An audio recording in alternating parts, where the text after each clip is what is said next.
রাষ্ট্র আজকে এখানে প্রতিনিয়ত ধর্ষক তৈরি করছে, নিপীড়ক তৈরি করছে। এই সরকার বরাবরই আদিবাসীদের প্রতি, আদিবাসীদের অধিকারের প্রতি সবসময় অন্ধ থেকেছে। বিচারহীনতার সংস্কৃতির আমাদের দেশে চলমান রয়েছে, তার কারণে তারা ছাড় পেয়ে যায়। আমরা যে ঘটনার পরিপ্রেক্ষিতে আজকে দাঁড়িয়েছি, খাগড়াছড়ি সদরে অষ্টম শ্রেণী পড়ুয়া শিক্ষার্থীকে গণধর্ষণ বলবো আমি, সংঘবদ্ধ ধর্ষণ নাই, তাকে ধর্ষণ করা হয়েছে।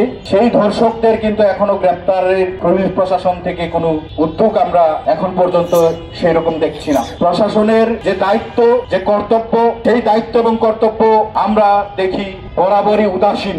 এই রাষ্ট্রে আদিবাসী নারীরা যেমন নিপীড়নের শিকার, নির্যাতনের শিকার, প্রত্যেকটি নারী নিরাপদ কারণে কিংবা নিরাপত্তাহীনতার কারণে আমাদের নারীরা ঘর থেকে বের হতে পারে না। নারীদের উপরে, শিক্ষার্থীদের উপরে, এই দেশের সাধারণ আমজনতা, তাদের উপরে নিপীড়ন, নির্যাতন দিনের পর দিন চলতে। সংগ্রামী বন্ধুগণ, খাগড়াছড়িতে যে ঘটনাটা ঘটেছে তার বিরুদ্ধে আমরা যেমন তীব্র নিন্দা জানাই, সেই সাথে এই ধর্ষকদের দ্রুত গ্রেপ্তার দাবি করছি।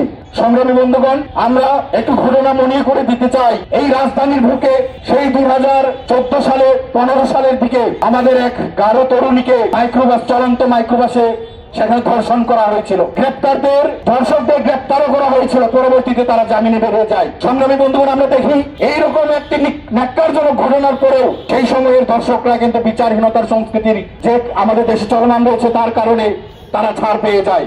পার্বত্য চট্টগ্রামে প্রত্যেকটা দিন শুরু হয় অঘোষিত 144 ধারা জারির মাধ্যমে। পার্বত্য চট্টগ্রামে প্রত্যেকটি দিনই এই যে রাষ্ট্রীয় বাহিনী, রাষ্ট্রীয় প্রশাসন পার্বত্য চট্টগ্রামে রাস্তায় নামে। রাষ্ট্রীয় বাহিনী প্রত্যক্ষ ও পরোক্ষভাবে সেখানে যে আদিবাসী নারীর প্রতি সহিংসতার ঘটনা ঘটে, যে ধর্ষকরা রয়েছে, সেই ধর্ষকদের প্রোটোকল দেয়। পার্বত্য চট্টগ্রাম জনসংহতি সমিতির যে পার্বত্য চট্টগ্রামের উপর যে সেই রিপোর্টে 2024 সালের সেই রিপোর্ট অনুযায়ী পার্বত্য চট্টগ্রামে 12 জন যুগ্ম নারী ধর্ষণের শিকার হয় এবং একই সাথে 16 জন যুগ্ম নারী সহিংসতার ঘটনার শিকার হয়। এবং এই বছরে যদি আমরা দেখি, এই বছরে জুন মাস পর্যন্ত 6 জন আদিবাসী নারী সহিংসতার ঘটনার শিকার হয়। এবং তার পরবর্তীতে আপনারা নিশ্চয়ই দেখেছেন, জুলাই, আগস্ট, সেপ্টেম্বর মাসে সেই সংখ্যাটি বেড়ে দ্বিগুণ হয়েছে। কিন্তু দুঃখের বিষয়, এই যে ঘটনাগুলো, এগুলো রাষ্ট্রীয় প্রশাসন থেকে শুরু করে রাষ্ট্রীয় মসনদে যারা বসে আছে তারা সবাই অবগত আছে।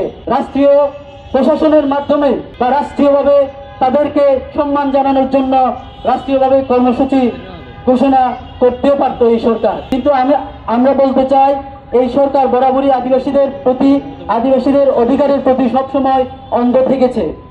সংগ্রামী বন্ধুগণ, এই রাষ্ট্রীয় ব্যবস্থা সবসময় আমাদেরকে বিচ্ছিন্নতাবাদী করে রাখতে চায়, আমাদের বিচ্ছিন্নতাবাদী ত্যাগ দিতে চায়। আমরা যদি বলি আমরা বিচ্ছিন্নতাবাদী না, কিন্তু তারপরে সেই ত্যাগটি আমাদের জোর করে চাপিয়ে দেওয়া হয়।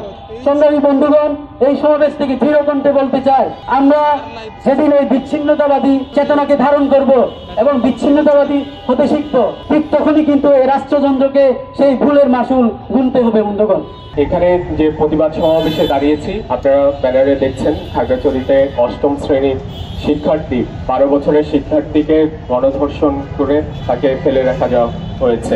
আজকে আমরা যদি এই চিত্রটা দেখি, আমাদের সারা দেশেই আজকে শুধুমাত্র পাহাড় না, সমতলেও আমরা আজকে এই দৃশ্য দেখি। কিছুদিন আগে আপনারা নিশ্চয়ই সিলেটের ওই ঘটনাটা দেখেছেন, যে 2 বছরের এক শিশুকে ধর্ষণ করা হয়েছে। এর আগেও আমরা এরকম অনেকগুলো ঘটনা দেখেছি, আচিয়ার মতো ঘটনাও আমরা দেখেছি। কিন্তু প্রতিনিয়ত এই যে আমাদের এখানে যে ঘটনাগুলো ঘটছে, এগুলো এক একটাকে ছাড়িয়ে যাচ্ছে বিভৎসতার দিক থেকে। আজকে এই ঘটনাগুলোর পেছনের কারণগুলো কি আমরা যদি দেখি, যে আমাদের এখানকার যে বিচার ব্যবস্থা এবং একই সাথে আমাদের এখানকার যে নারীর উপরে বা নারীদের উপরে আমাদের যে দৃষ্টিভঙ্গি, সেটাই এখানে একটা বড় ভূমিকা পালন করে।